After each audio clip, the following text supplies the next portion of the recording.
Thiruvananthapuram medical കോളേജിനെതിരെ ചികിത്സാ പിഴവ് ആരോപണം. മെഡിക്കൽ കോളേജിൽ ചികിത്സ തേടിയെത്തിയ രോഗിയുടെ തുന്നലിട്ട മുറിവിൽ നിന്ന് 2 മാസത്തിനു ശേഷം മരക്കഷ്ണം കണ്ടെത്തിയതായാണ് പരാതി.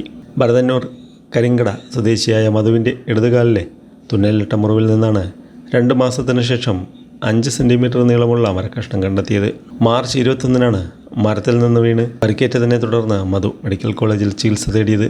അന്ന് കാലിൻ്റെ എക്സ്റേ എടുക്കുകയും മുറിവ് തുന്നിക്കെട്ടി മധുവിനെ വീട്ടിലേക്ക് മടക്കി അയക്കുകയായിരുന്നു. എന്നാൽ മാസങ്ങൾ പിന്നിട്ടിട്ടും മുറിവ് ഉണങ്ങാതെ പഴുപ്പ് വരികയും അസഹനീയമായ വേദന അനുഭവപ്പെടുകയും ചെയ്തതോടെ ഒരു സ്വകാര്യ ആശുപത്രിയിലും പിന്നീട് നെടുമങ്ങാട് ജില്ലാ ആശുപത്രിയിലും ചികിത്സ തേടുകയായിരുന്നു. ഇവിടെ നടത്തിയ വിദഗ്ധ പരിശോധനയിലാണ് മുറിവിൽ നിന്നുള്ള മരക്കഷ്ണം കണ്ടെത്തിയത്. തുടർന്ന് നടത്തിയ ശസ്ത്രക്രിയയിലൂടെ 5 സെൻറ്റിമീറ്റർ നീളവും 3 സെൻറ്റിമീറ്റർ വീതിയുമുള്ള മരക്കഷ്ണം പുറത്തെടുക്കുകയായിരുന്നു. മുറിവിനുള്ളിൽ അകപ്പെട്ട മരക്കഷ്ണം മെഡിക്കൽ കോളേജിലെ പ്രാഥമിക പരിശോധനയിലും എക്സ്റേയിലും കണ്ടെത്താൻ കഴിയാതിരുന്നത് വലിയ വീഴ്ചയാണെന്നാണ് ആശുപത്രിക്കെതിരെ ഉയർന്ന ആരോപണം. ആരോഗ്യ പ്രവർത്തകരുടെ ഭാഗത്തു നിന്നുണ്ടായ അനാസ്ഥയ്ക്കെതിരെ പ്രതിഷേധത്തിലാണ് മധുവിൻ്റെ കുടുംബം. ചികിത്സാ പിഴവിനെതിരെ മുഖ്യമന്ത്രിക്ക് പരാതി നൽകുമെന്ന് കുടുംബം അറിയിച്ചു.